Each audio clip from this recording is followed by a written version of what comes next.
Bună ziua la toți!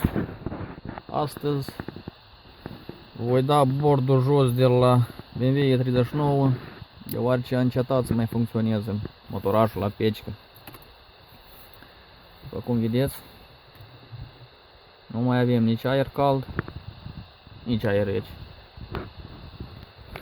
Aici avem careva instrumente și între timp o să vedem de ce să mai avem nevoie. Din câte m-am informat, va trebui să dăm jos magnetola, în principiu tot ce se vede.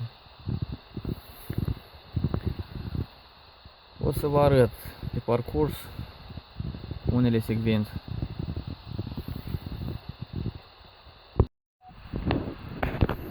Iată, am ajuns la o etapă în care am început să rup ceva.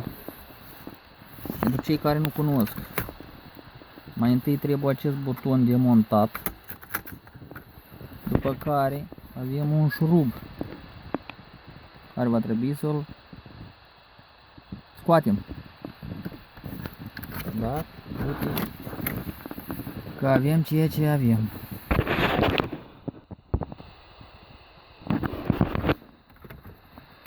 O să știm parcurs.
Două șuruburi pentru a scoate.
Cum iese așa?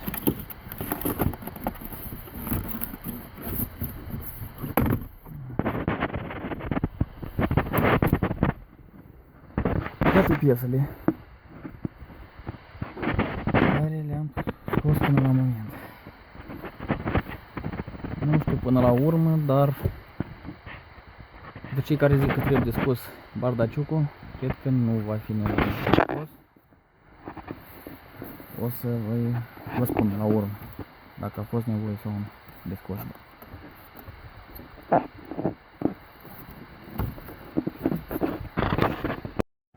Aproape am ajuns la momentul culminant.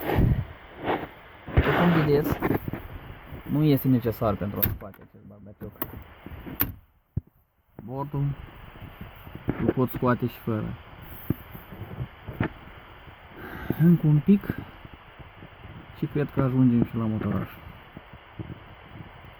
Cel care ne face probleme.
În sfârșit am ajuns și la motoraș.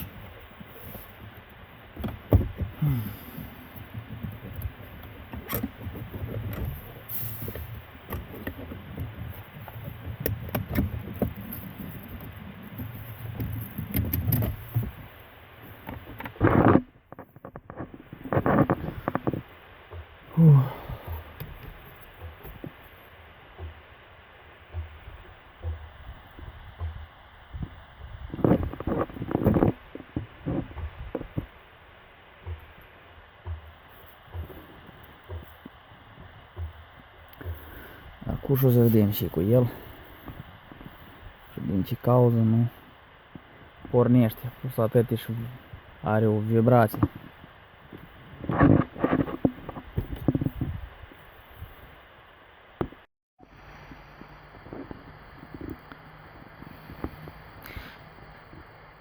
Iată și problema. Din ce cauză nu porneam motorașul. Nu știu. Nu se focusează.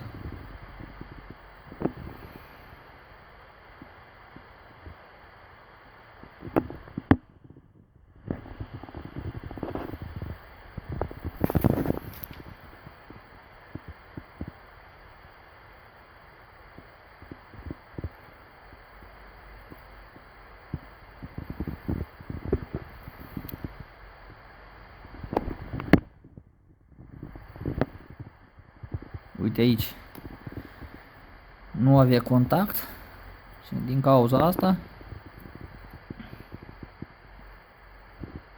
nu pornește motorajul.